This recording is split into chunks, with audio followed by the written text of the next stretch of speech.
Face à la bande, votre rendez-vous politique.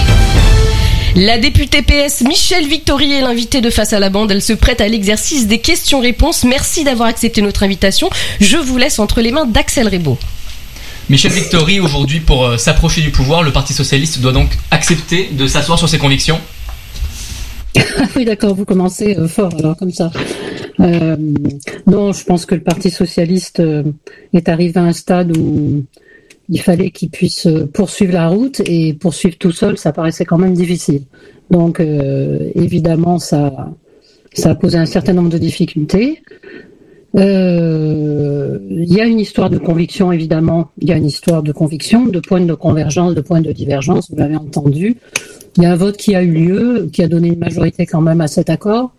Bon, avec des hésitations, avec des doutes, hein, certes, mais la majorité en a décidé ainsi. Donc, je suppose que l'idée, c'est d'arriver à justement, effectivement, Michèle Victory, oui. ce vote, donc c'est 62,31% des quelques 300 membres du Parlement du Parti Socialiste. Ils ont voté pour l'accord d'union avec LFI pour les législatives. Oui. Donc vous vous félicitez de cette union qui arrive enfin, ou vous déplorez l'arrêt de mort du Parti Socialiste? Oh ben je vais faire une réponse très socialiste, mais je suis un peu entre les deux, c'est-à-dire qu'il y a je déplore qu'on soit arrivé dans cette situation. Je déplore que le Parti Socialiste en soit arrivé à devoir être relativement maltraité dans cet accord quand même, et à devoir accepter des exigences qui sont quand même sur certains points un petit peu. Vous considérez que le Parti Socialiste a été maltraité par la France Insoumise ? On est maltraité dans des négociations quand on parle uniquement chiffres et résultats à des élections. Forcément, disons qu'on est traité. Si on est traité en fonction d'un résultat à une élection et qu'à une élection, on se trouve avec un nombre de postes possible qui est vraiment faible. Donc, on est maltraité. Je trouve que c'est difficile de commencer des négociations quand pendant 5 ans les choses ne sont pas allées d'elles-mêmes entre nos différents partis. Voilà. Donc, on est arrivé à cette situation en ordre dispersé, ce qui est un peu dommage, parce que j'aurais trouvé souhaitable que, par exemple, on puisse aller ensemble discuter, enfin, ils puissent aller, parce que j'étais évidemment pas dans ces discussions, mais avec le Parti communiste, avec Europe Écologie Les Verts et le Parti socialiste, ensemble. Mais pour vous, donc, c'est la France Insoumise qui pose problème dans cette union? C'est avec eux avec lesquels le Parti socialiste a le plus de divergences? C'est vraiment une question compliquée, parce qu'on a été avec eux pendant, enfin moi presque 5 ans, hein, puisque je suis arrivé un tout petit peu après. Ça nous a pas posé de problème majeur en fait sur le fond. On a voté énormément de textes avec la France Insoumise. Donc de ce côté-là, il y a des tas de choses qu'on peut faire ensemble, mais encore une fois, quand on en est à des négociations, et c'était un petit peu pareil auparavant quand le Parti socialiste était plus en forme, on est sur des positions qui sont très tranchées, et la discussion n'est pas forcément facile. Donc, on vous sent très douce amère, Michèle Victory, sur cet accord quand même. Je voulais vous demander sur lorsque l'on voit François Hollande qui s'élève contre cet accord, Bernard Cazeneuve qui quitte le Parti socialiste à la suite de ce dernier, et Manuel Valls qui est lui-même investi par la majorité aux législatives, ça dit quoi de ce qui restait de ce parti? Pour Manuel Valls, ça dit pas grand-chose. Ça dit simplement qu'il poursuit sur un chemin qui est plus celui de l'ambition personnelle que de la réflexion politique, il me semble. Pour Bernard Cazeneuve et François Hollande, c'est complètement différent. Il mérite d'attraper encore des hommes de gauche ou pas, Manuel Valls?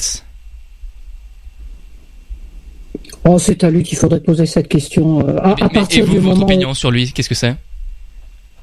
C'est qu'à partir du moment où on rejoint la majorité présidentielle, on n'est plus, on peut difficilement se prétendre comme un homme de gauche. On peut peut-être dire qu'on défend certaines idées qui de temps en temps sont à gauche, mais on n'est plus un homme de gauche quand on va travailler avec Emmanuel Macron quand même.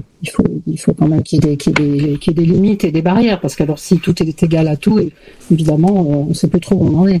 Alors, est-ce que pour vous, il y a une hypocrisie de la part de Manuel Valls, de Bernard Cazeneuve et de François Hollande lorsque, d'une certaine manière, ils tournent le dos à ce qui est sans doute la seule chance pour le Parti socialiste d'obtenir une majorité à l'Assemblée nationale pour la gauche? Est-ce qu'il y a une hypocrisie? C'est ça votre question? Est-ce que vous les considérez hypocrites là-dessus? Ah non, du tout. Non, je pense que c'est plutôt. Non, je pense qu'ils ont dit clairement. Encore récemment, Bernard Cazeneuve a écrit et a dit que pour lui les exigences que portait le fait de défendre la République et ses principes faisait qu'il y avait un certain nombre d'incontournables sur lesquels on ne pouvait pas tergiverser. Il considère, et je pense, il a probablement raison, il considère qu'on s'en éloigne trop et que donc il n'y a pas, on va rentrer dans une zone de turbulence et que le Parti socialiste lui-même, certes au stade où il en était encore une fois, avait peu de chances de survivre à tout ça, mais que pour reconstruire, il faut quand même reconstruire avec des gens qui partagent un maximum de choses en commun, d'idées en commun, et qu'il fallait donc repartir. Michel Victory aujourd'hui. Nous-mêmes les bonnes questions et pas partir derrière forcément un parti qui n'était pas le nôtre. Le Parti socialiste aujourd'hui, Michel Victory, d'une certaine manière, il a compris qu'il n'était pas en mesure d'imposer ses conditions. Mathilde Panot de la France Insoumise disait elle-même au début ne pas vouloir d'alliance du tout avec le Parti socialiste. Est-ce que les difficultés pour trouver un accord ces derniers jours, finalement, c'était pas un peu une mise en scène pour ne pas perdre la face? De la part de qui, vous voulez dire? De la part du Parti socialiste, est-ce qu'il n'y a pas eu un peu du temps de gagner pour montrer qu'il y avait des négociations, que le Parti socialiste ne se laissait pas faire, parce que au final, les concessions obtenues par le PS, elles sont minimes, voire il n'y en a pas vraiment.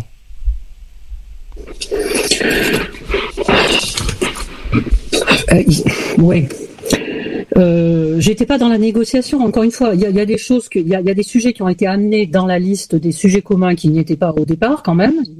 Il m'a semblé. Je crois pas que ce soit. Vous pensez à quels sujets qui ont été amenés par le PS? Il me semble que sur l'éducation, il y a des choses qui ont été rajoutées qui n'étaient pas au départ. Je peux pas vous le dire là maintenant comme ça parce que encore une fois, j'étais pas à cette négociation, mais le retour qu'on a eu, c'est que effectivement certains sujets avaient été pris en compte.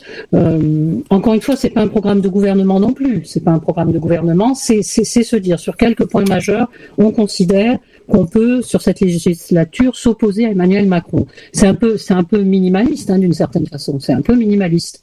Et il faudra voir si ça peut fonctionner ou pas, tout simplement.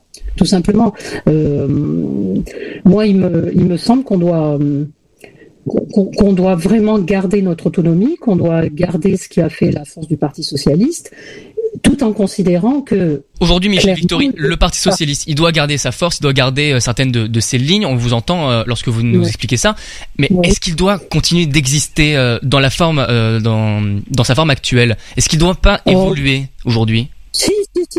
Non, mais... Vers quoi aujourd'hui, Michel Victory? C'est toute la difficulté de la place qui peut exister entre une formation de gauche qui est la France insoumise et qui est, alors le terme à la mode c'est radical, mais on comprend tous ce que ça veut dire peut-être, et un parti. Ça c'est Olivier Faure, le premier secrétaire du Parti socialiste, qui parle d'une certaine radicalité dont vient le PS et vers laquelle il faudrait revenir. Vous êtes d'accord avec ça? Il faut revenir vers cette radicalité, cette gauche plus forte? Une gauche plus forte, oui, mais une gauche plus forte n'est pas forcément une gauche plus radicale. Encore une fois, et c'est bien là toute la différence, je pense, entre le Parti socialiste et les Insoumis. Ça ne vous plaît pas ce mot radical, on dirait. Le mot employé par Olivier Faure, ça ne vous plaît pas?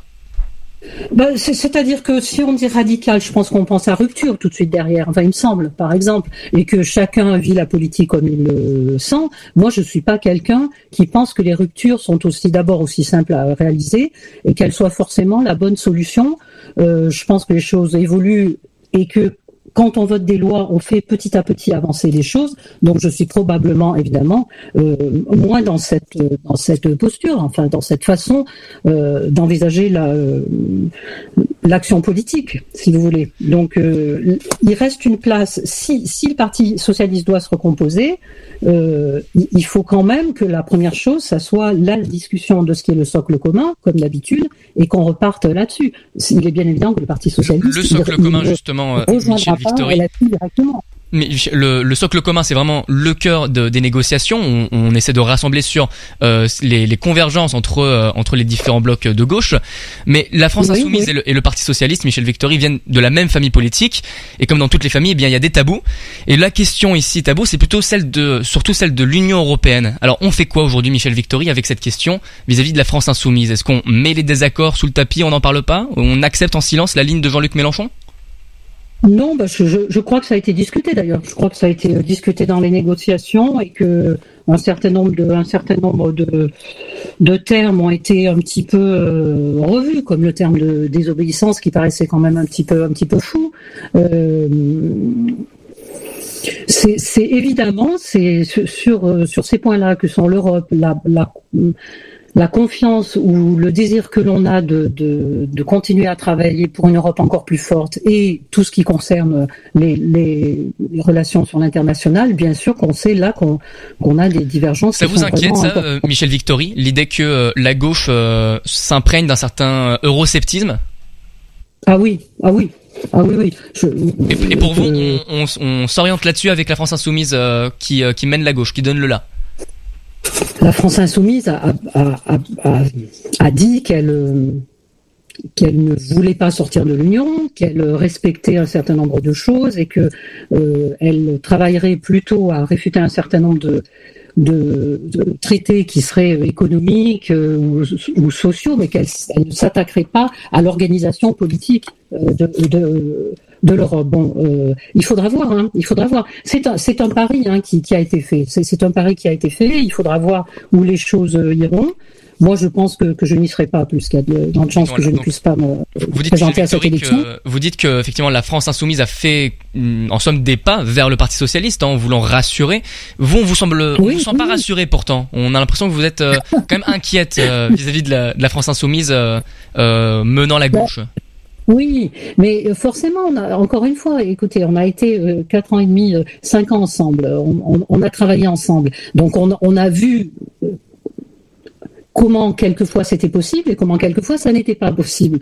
Donc encore une fois, il y a le fond et il y a la forme. Il y a une façon de s'exprimer, il y a une façon de respecter les autres et ça n'a pas toujours été facile. Alors il y a probablement des torts partagés, disons, mais il n'empêche que moi, j'ai vécu un certain nombre de situations difficiles, même si j'ai aussi travaillé un certain nombre de textes de loi avec des collègues des insoumis qui. C'est-à-dire quel type de situation difficile vous parlez actuellement, Michel Victory? On a quand même senti pendant 5 ans qu'il y avait une que chez beaucoup de députés des insoumis, il y avait une sorte je pense de compte à régler avec le Parti socialiste, clairement, qui nous renvoie souvent justement à une position qui n'est pas assez radicale, qui ne serait pas. Selon vous, il y a une envie d'achever le Parti socialiste de la part de certains insoumis? Je crois que ça a été dans l'air pendant longtemps. Alors peut-être que maintenant les choses changent. Peut-être que chacun a besoin de l'autre aussi, parce que il n'y a pas que les résultats. Encore une fois, il n'y a pas que le résultat de l'élection. Il y a l'électorat. Il y a un courant de pensée qui vient de très loin. Il y a des politiques qui ont été menées, qui n'ont pas toutes été aussi nulles qu'on veut bien le dire. Et puis oui, il y a des électeurs qui eux ont envie de cette union. En fait, moi, ce qui me fait dire que la chose n'était pas facile et que je peux comprendre pourquoi l'accord a été fait, c'est qu'on nous a dit, et que les militants et que les sympathisants que l'on rencontre dans nos circonscriptions nous disent vraiment depuis longtemps, mais arrêtez donc de faire les choses chacun dans votre coin, mettez-vous ensemble et travaillez ensemble. C'est une réalité. Voilà, c'est une réalité. Donc, Michel Victory, il faut aussi tenir compte de ce que nos... Pour conclure, Michel Victory, pour vous, on doit garder un parti socialiste. Il ne doit pas disparaître, ne doit pas être absorbé non plus par la France insoumise. Mais pour Olivier Faure et donc pour une grande partie du PS, ça implique de changer radicalement, pas forcément vers une radicalité, mais de changer radicalement de parti socialiste. Quel genre de parti socialiste vous voulez pour demain? Si vous parlez d'Olivier Faure, c'est à lui qu'il faudrait le demander. Moi, je pense, sur l'idée que j'ai des changements du Parti socialiste, il y a une manière de prendre en considération les militants. il y a une manière de ne pas rester dans un parti simplement d'élu. Il y a une manière de s'adresser davantage à nos Michel concitoyens. Victory, je me permets de vous interrompre. Nous sommes avec vous encore quelques instants. Vous restez avec nous. Face à la bande continue. Face à la bande, votre rendez-vous politique. Nous sommes de retour en studio avec Michel Victory, député PS, qui est toujours avec nous et qui fait désormais face à la bande. Madame Victory ? Vous êtes là ? Vous m'entendez ? Oui, mais je vous vois plus du tout. Parfait. Eh bien, écoutez, oui, je suis là. Ouais. Je vous laisse avec la première question de Raphaël Bardena. Michel Victory, ça fait des années que la gauche était incapable de s'entendre. Qu'est-ce qui a changé pour que aujourd'hui ce soit possible ? Je crois que effectivement c'est une difficulté qui était assez ancienne, mais ce qui a changé, on va pas faire les idiots. C'est le résultat des élections évidemment qui a précipité une réflexion qui était au sein du PS depuis longtemps, puisque tous les militants et tous les dirigeants politiques voyaient quand même bien que la rencontre avec les Français ne se faisait plus. Que les adhérents n'étaient pas là, que les gens qui avaient voté pour nous étaient relativement critiques par rapport aux différentes politiques qui avaient été menées, même si peut-être qu'on a très mal expliqué, que la communication a sûrement été assez mauvaise, mais bon, bref, on est quand même tous assez conscients. Michel Victory, donc pour vous, ne pas faire d'alliance, aujourd'hui c'était signer l'arrêt de mort du PS purement. Bien, en fait. Est-ce que aujourd'hui ne pas signer d'alliance, c'était simplement signer l'arrêt de mort du PS? Non, je pense pas. Enfin, ça aurait. De toute façon, quand vous en êtes à ce stade-là dans un parti, vous savez bien que les choses vont se déliter d'elles-mêmes si vous ne faites rien. Donc bon, on n'a rien signé du tout. Bien sûr qu'il fallait faire quelque chose et que si ça n'avait pas été ça, il se serait de toute façon passé quelque chose. On n'allait pas continuer comme ça à attendre que le ciel finisse de nous tomber sur la tête quand même. Donc oui, il fallait faire quelque chose. Michel Victory. Donc là, c'est une réponse à une situation particulière qui est celle des élections, du gouvernement et de la législature qui arrive. Voilà. Michel Victory, une question. Je crois que vous ne m'entendez pas, Madame Victory. La gauche dans son ensemble. Ne m'entend pas. Madame Victory, vous m'entendez ? Oui. Parfait. J'ai une question de Benjamin Poulain ici présent. Michel Victory, on vous sent totalement abattu. On a l'impression que vous êtes très triste. Vous êtes dans quel état d'esprit aujourd'hui politiquement ? Encore une fois, je suis pas un très bon exemple de la situation parce que moi je suis à la fois à ma droite et à ma gauche embêté par tout le monde. Donc je suis assez désespéré. Voilà, de la situation parce que j'ai commencé moi à travailler localement sur des accords avec les différentes forces de gauche. On a beaucoup bossé pendant 5 ans. J'avais tout à fait envie de pouvoir continuer. Je ne vais sûrement pas pouvoir le faire si Olivier Dussopt est candidat. Donc de ce côté-là, je suis relativement bloqué. Et de ce qui se passe au Parti socialiste, mais ça c'est pas nouveau. De ce qui se passe au Parti socialiste, il y a des tiraillements, il y a un parti qui se cherche, qui a trouvé une solution, je ne sais pas si elle est la bonne. Donc moi j'en suis vraiment à me poser beaucoup de questions et à me demander où est-ce que mon chemin va m'emmener maintenant. Oui. Michel Victory, vous avez une nouvelle question d'Axel Rebaud. Michel Victory, vous étiez la suppléante du député PS Olivier Dubost. Ce dernier a quitté l'Assemblée pour accepter un poste de secrétaire d'État, donc une autre fuite du PS vers la majorité. En principe, Olivier Dubost devrait se présenter aux législatives sous l'étiquette Renaissance de la majorité. Ça vous fait quoi de voir votre siège à l'Assemblée potentiellement passer de l'opposition à la majorité ?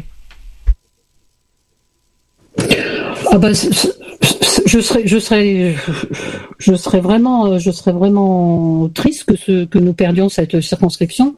Bien sûr, on était 30 quand je suis arrivée. On était 30. Après 2017, on a énormément travaillé. Encore une fois, je serais triste et un petit peu déçu pour les gens qu'on a représentés aussi. Parce il a trahi ses électeurs selon vous, Olivier Dussopt ? Pardon ? Pour vous, il a trahi ses électeurs, Olivier Dussopt ? Oh non, mais ça, c'est pas une question. Il a changé en cours de route.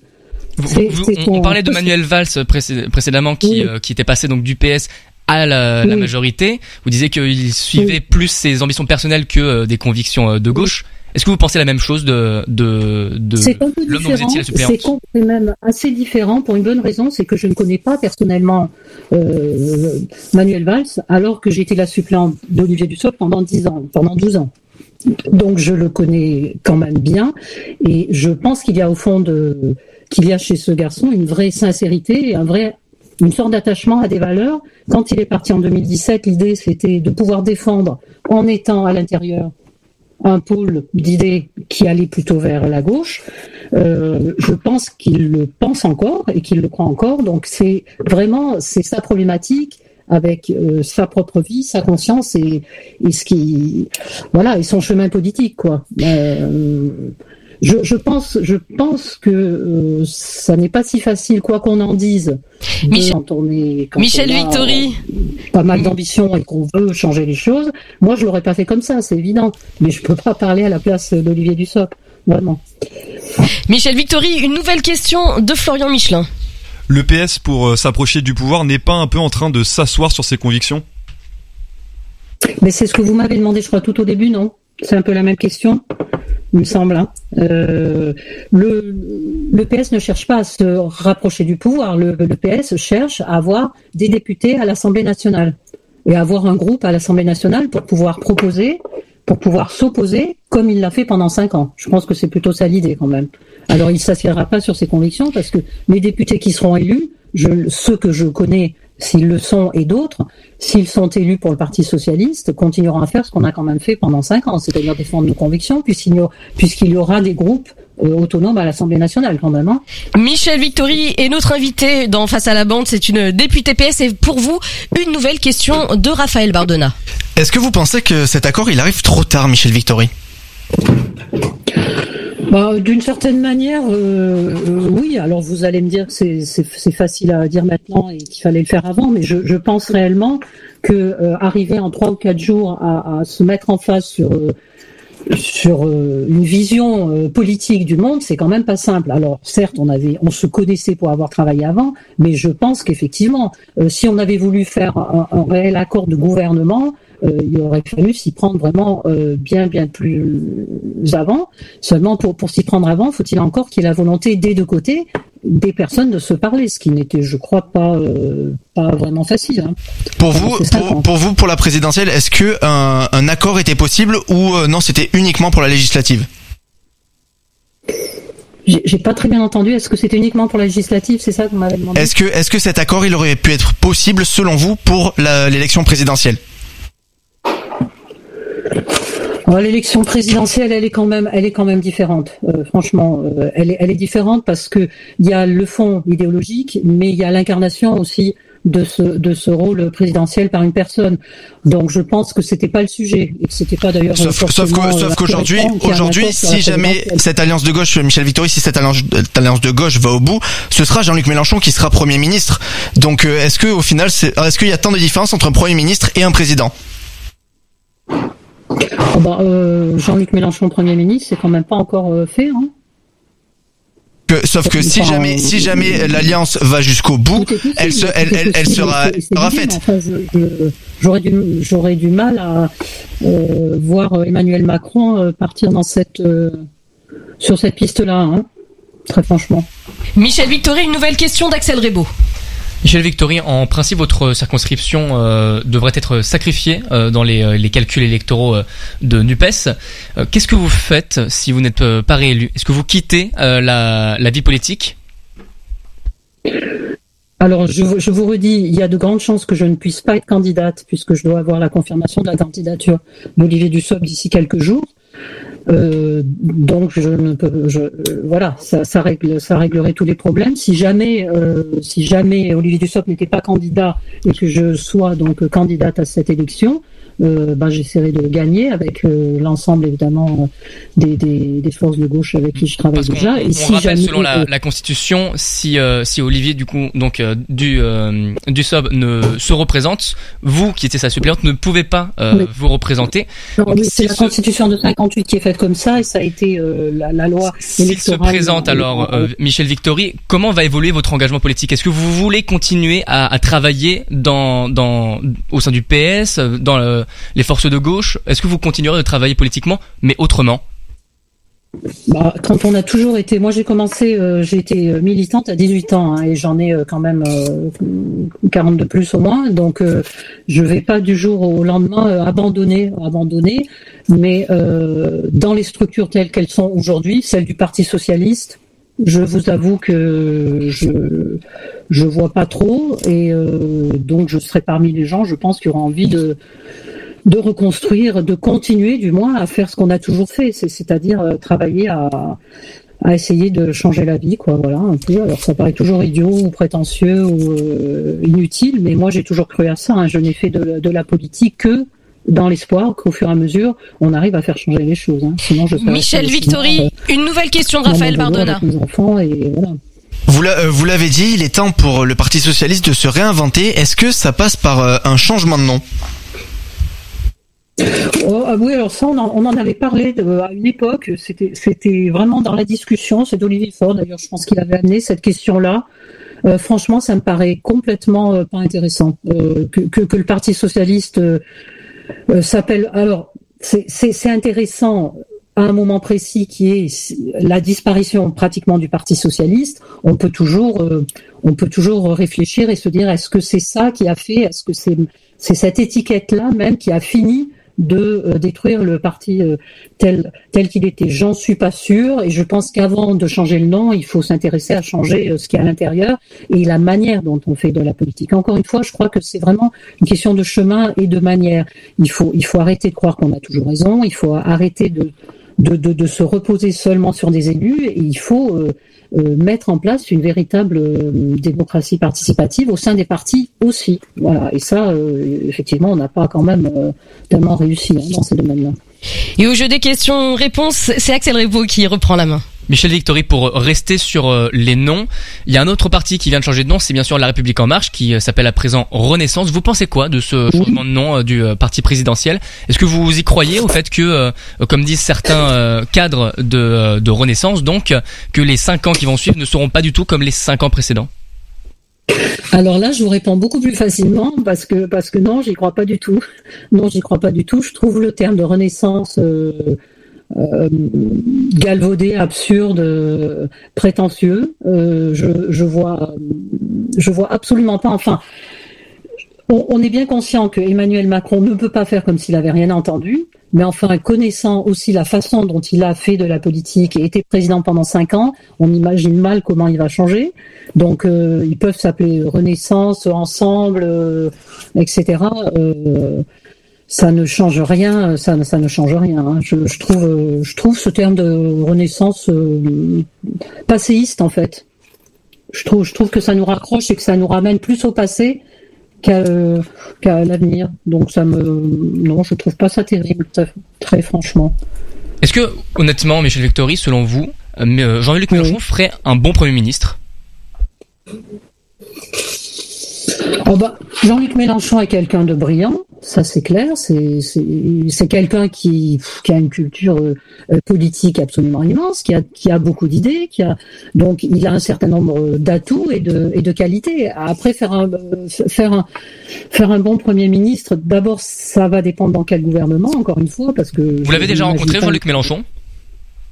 Je l'ai croisé à l'Assemblée nationale, parce que j'étais député, mais alors pour tout vous dire, il s'est pas intéressé à moi et on a eu vraiment aucun rapport particulier, mais j'aimais bien aller l'entendre. J'aimais bien aller l'entendre quand il était à la tribune, parce que c'est vraiment quelqu'un qui vous emporte un peu dans son discours, mais c'est quand même quelquefois plus pour le plaisir du texte et de la parole que Michel Victory. Michel Victory, rapidement, une dernière question. Une dernière question de Raphaël Bardona. Michel Victory, est-ce que c'est des hommes comme des hommes ou des femmes comme Jean-Luc Mélenchon qui manquent au PS aujourd'hui? Non. Je ne peux pas imaginer, avec toutes les qualités qu'il a, il a aussi des défauts qui pour moi sont, enfin une façon d'être qui ne correspond pas du tout à ma manière d'aimer faire de la politique. Donc non, je pense qu'au Parti socialiste il y a un problème de génération, certes, enfin problème, il y a des générations différentes qui se sont exprimées, que on a des personnes. Michel Victory, malheureusement, c'est l'heure de nous quitter. Merci beaucoup d'avoir accepté notre invitation. Vous êtes donc député PS, vous avez accepté de jouer le jeu des questions face à la bande. Merci beaucoup et au revoir. Face